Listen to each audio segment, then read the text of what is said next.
Olá, crianças, tudo bem? Como vocês estão? Vamos aí para a nossa segunda aula de ciências, né? Desta semana. Já o semana 2 do ciclo 1. Então, abram lá o seu livro de ciências, o livro 2, né? Não esqueçam que é sempre o 2 agora. Páginas que nós vamos trabalhar da 24 até a 35, ok? Então, pegue o seu livro e vamos lá. O nosso tema aqui do livro de ciências, no capítulo 2, é um precisa do outro. Ou seja, um ser vivo depende do outro para sobreviver. Então, temos ali um versículo que demonstra, né, muito bem isso. Que um dia isso vai acontecer. O lobo viverá com o cordeiro, o leopardo se deitará com o bode, o bezerro, o leão e o novilho gordo pastarão juntos, e uma criança os guiará. Isaías 11:6. Nós vivemos esperando dias em que tudo vai funcionar bem na natureza. Você já imaginou como é viver em um mundo onde todos, até mesmo os animais, viverão juntos, né? Uns com os outros? Você já imaginou isso?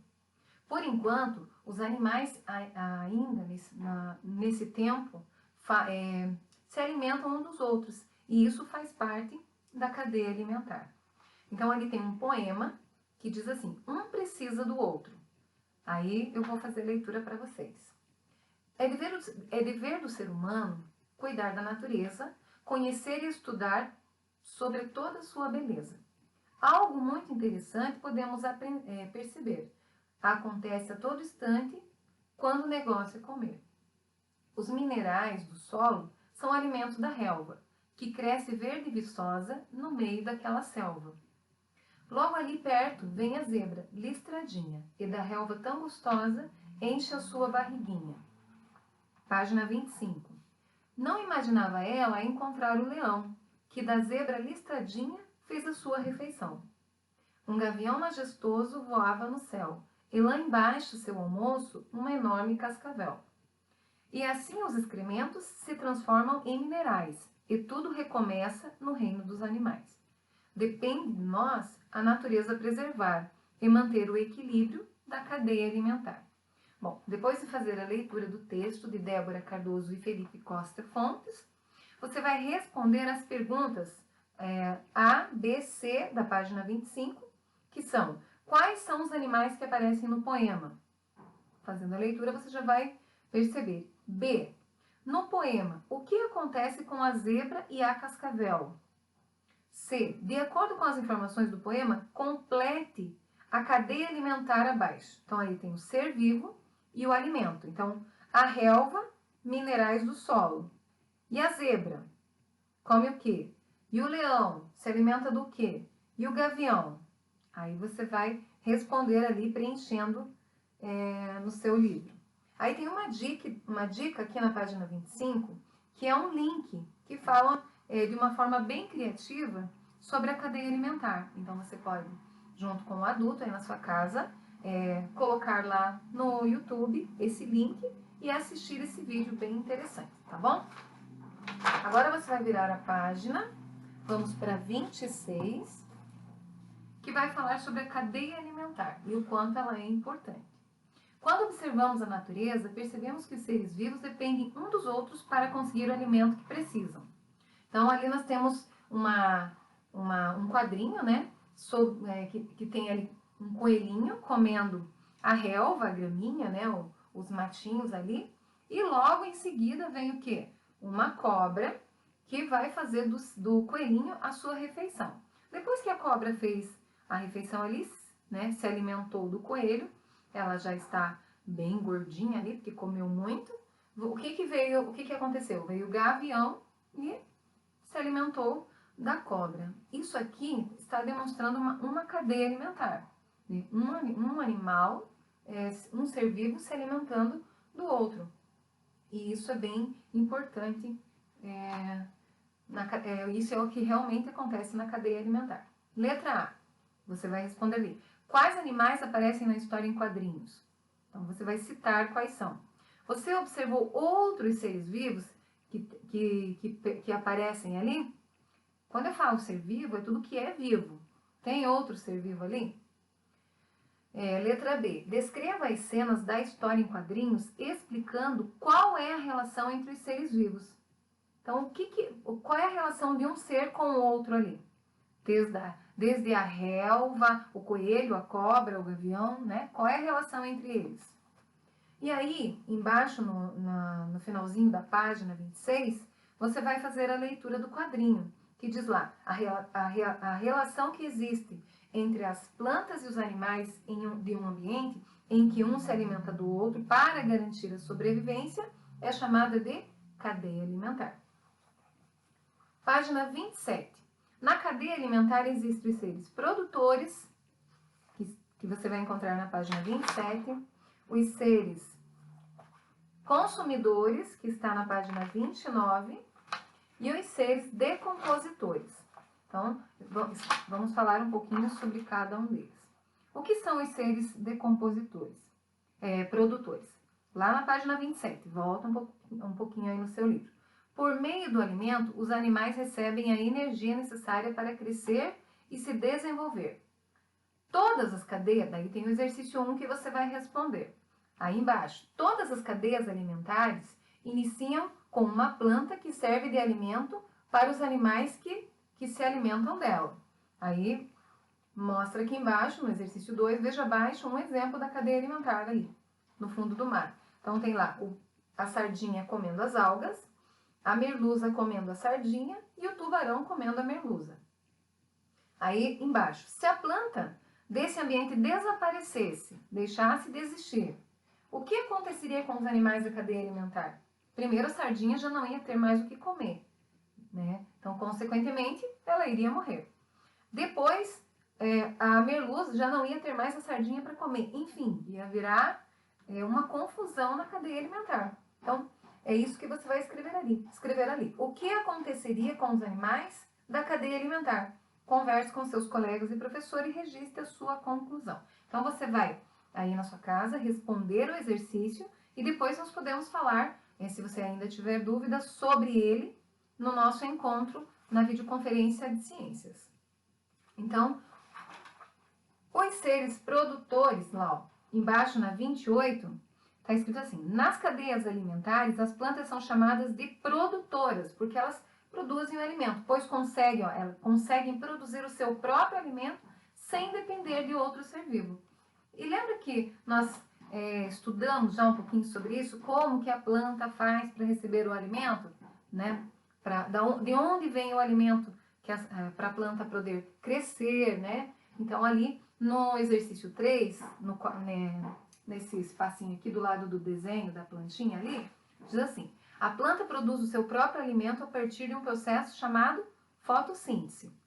Nele, a luz solar é absorvida pelas folhas das plantas, permitindo assim que o seu alimento seja produzido. Então, por que elas são chamadas de seres produtores na cadeia alimentar? Porque elas produzem o seu alimento, elas não precisam sair atrás de outro ser vivo para se alimentar, ok? Na página 29, vamos falar dos seres consumidores. Quer ver? Aqui, ó, na página 30, já está ali explicando que nas cadeias alimentares, alguns animais são chamados de consumidores. Por quê? Pois eles conseguem seu alimento consumindo seres vivos, sejam plantas e outros animais.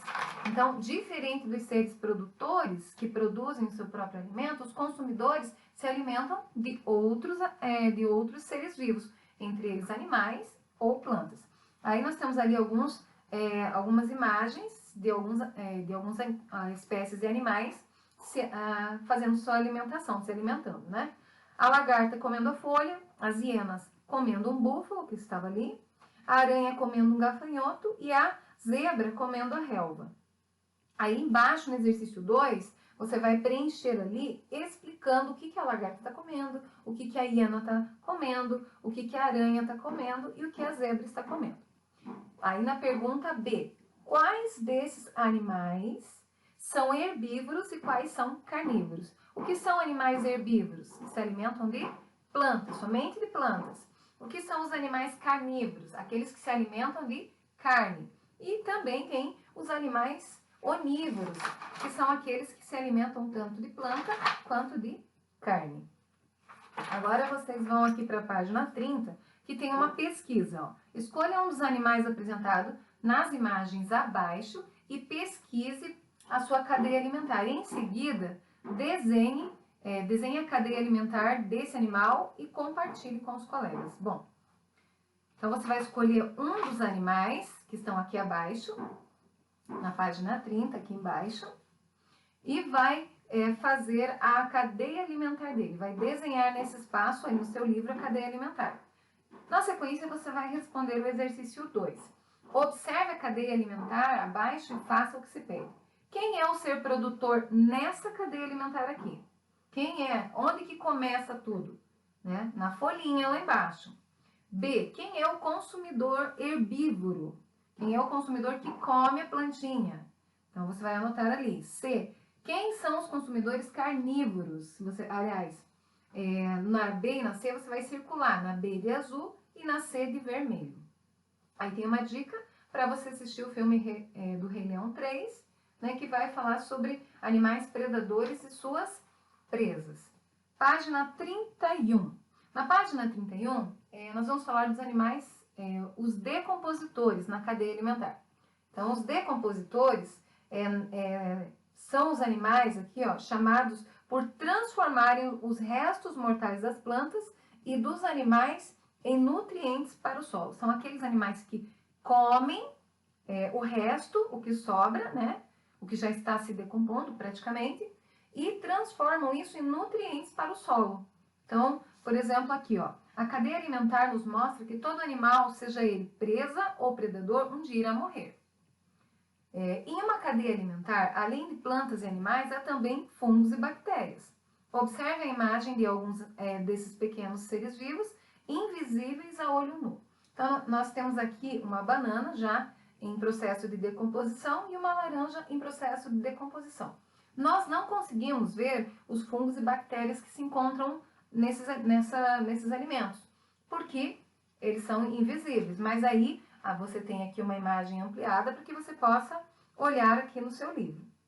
Esses seres vivos, para conseguir sobreviver, se alimentam de restos de plantas e animais mortos. Então, os decompositores são aqueles animais que se alimentam de restos de plantas e animais mortos e transformam isso em nutrientes para o solo.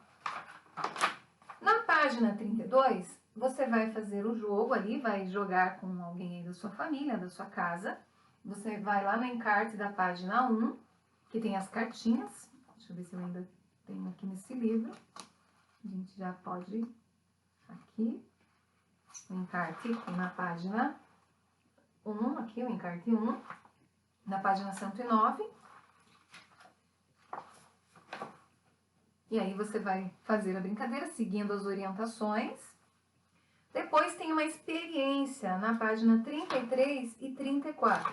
Essa experiência, se você tiver como fazer ou alguém possa acompanhar você na sua casa, você pode fazer a experiência, as anotações e depois, na nossa videoconferência, você pode comentar o que aconteceu, tá bom? Mas se você não puder fazer, não tem problema, tá bom? Então, a página 33 e 34, você vai fazer se tiver como alguém aí auxiliar ajudando você a realizar a experiência. A página 35 é a leitura, falando sobre as minhocas, que são grandes decompositores e de extrema importância para a nossa natureza. Então, tá aqui, você vai fazer a leitura e é mais para conhecimento, bem interessante, né? Que tá falando aqui que as minhocas são importantíssimas. Esses bichinhos transformam os restos de comida em nutrientes para as plantas. Então, por que não levá-los para dentro de casa e diminuir o volume do saco que deixamos na rua para o lixeiro levar? Né? Por que a gente não faz isso? Então, ele está perguntando para você. Por que nós não levamos as minhocas, né, para nossa casa e assim diminuirmos os sacos de lixo orgânico que colocamos